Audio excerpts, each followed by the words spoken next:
Je vais passer maintenant à la deuxième étude avec 101 élèves âgés de 10 à 14 ans. Il y avait un enseignant de 5e année et on avait deux classes de 5e année, 44 élèves de 5e année et un enseignant de 7e année avec deux classes de 7e année et 57 élèves de 7e année, âgés de 12 à 14 ans. Donc, avec ce groupe, la commission scolaire m'a demandé d'essayer de penser aux activités qui vont au-delà de l'éveil aux langues, à cette idée de trouver un moyen de travailler avec les enseignants pour planifier quelque chose qui entre dans le programme d'études pour les enseignants pour qu'ils puissent poursuivre les objectifs en même temps en travaillant sur cette question de l'éveil aux langues. Donc, on a commencé à travailler sur ce projet de livre bilingue. Il y avait cette même idée de créer un programme de lecture de 10 semaines avec les lectures en classe avec l'enseignant en anglais et lecteurs invités lisant en ourdou, tagalog et espagnol. Les langues ont été choisies par les enseignants parce qu'ils représentaient la population dans cette école. Donc, ils ont décidé d'introduire ourdou, tagalog et espagnol. Il y avait des activités de classe intégrant le contenu mené par l'enseignant.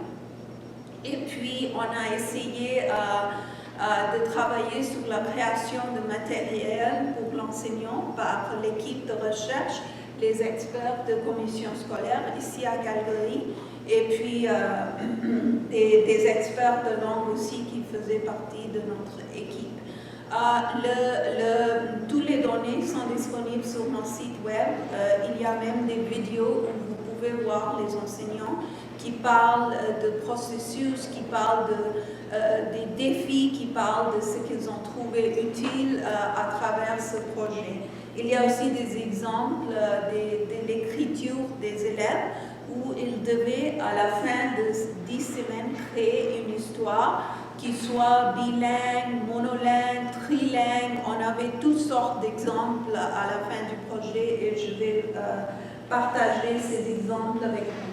La méthodologie a été assez compliquée. On avait des réunions de planification rassemblant les enseignants, chercheurs, experts en langue. On devait déterminer les objectifs du programme, rejoignant la lecture des livres bilingues et les langues. On avait des objectifs interculturels et langagiers, compétences et aspects liés au contenu dans le programme d'études. Et puis, on devait aussi cibler des livres bilingues dans les bibliothèques scolaires et municipales et les commander sur le site des éditions Mantralilwa. Et puis, évidemment, planifier les séquences pédagogiques et élaborer les tâches demandées aux élèves. Donc, ce rôle de méthodologie, je ne vais pas passer beaucoup de temps sur ça, mais vous voyez que c'était assez compliqué.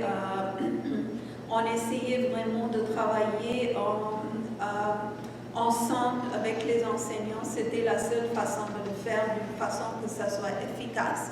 C'était vraiment leur projet parce qu'ils devaient entrer dans la salle de classe et on essayait de le faire en sorte que les enseignants puissent utiliser ça comme approche pour terminer les objectifs du programme.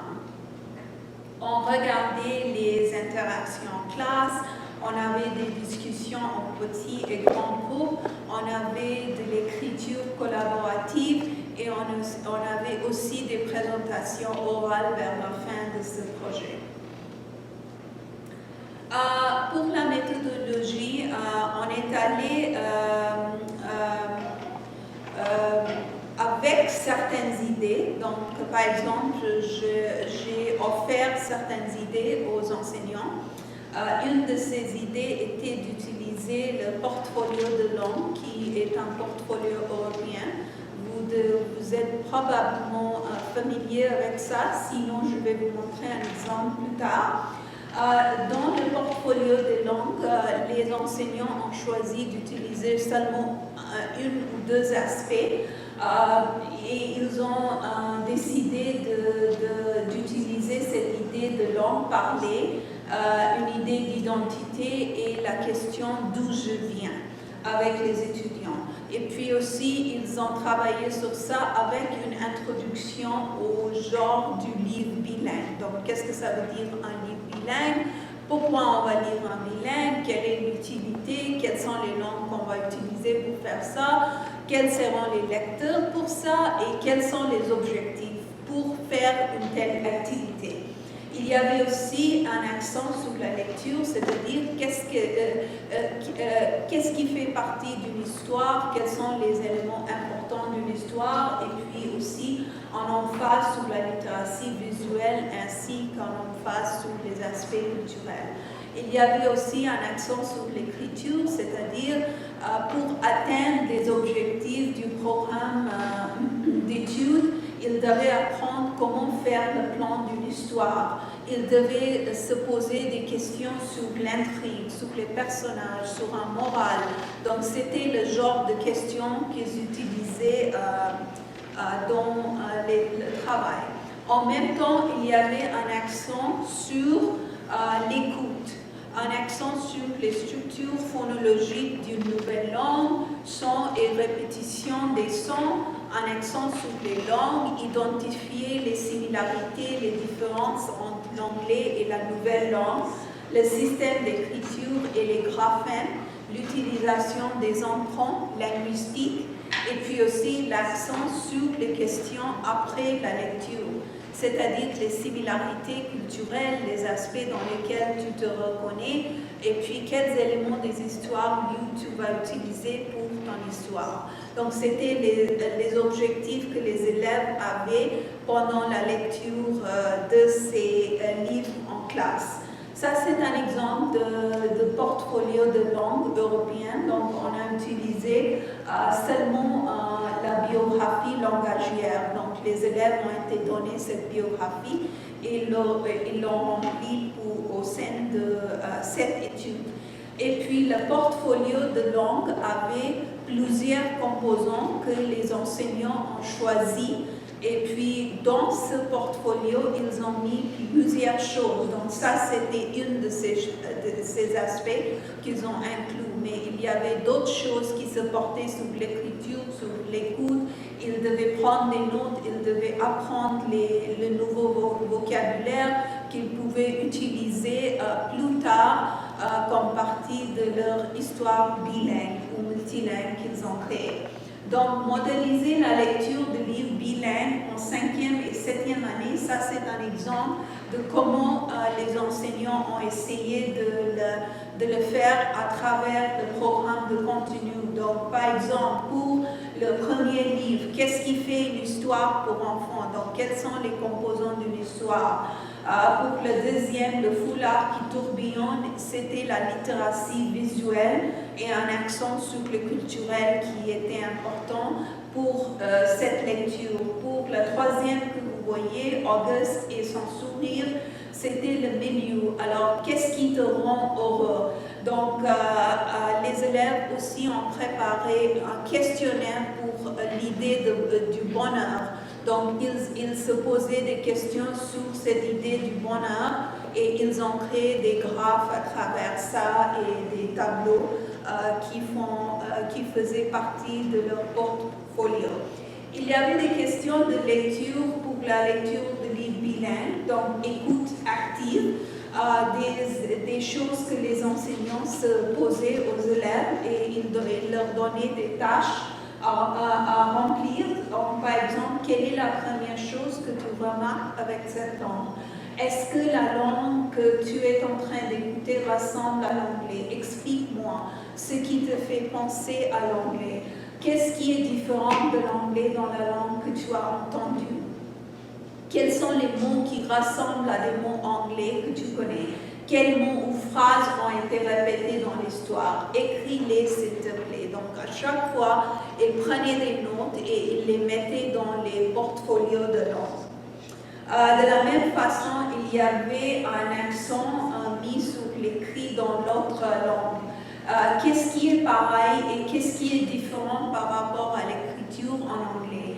Par exemple, direction de l'écriture, lettres qui n'existent pas et lettres différentes, ponctuation, taille des mots, combinaison de lettres, quels mots ressemblent ou bien sont les mêmes que les mots anglais que tu connais, comment l'illustration t'aide-t-elle à comprendre l'histoire.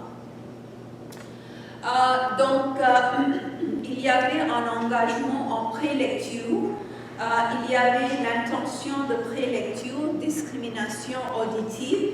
Il y avait des questions après la lecture de l'histoire. Donc, qu'est-ce que tu te souviens de la langue ourdou depuis la semaine dernière? Par exemple, aujourd'hui, tu vas bien écouter et repérer des sons ou des combinaisons de sons qui se répètent en ourdou.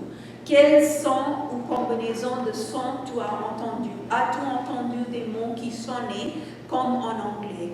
Emprunt, faux amis ou congénères. Donc ça, c'est des exemples de la façon dont a été organisé. Donc ça, c'est un exemple avec la deuxième semaine pour vous donner une idée de ce qui s'est passé. J'ai combien de temps maintenant?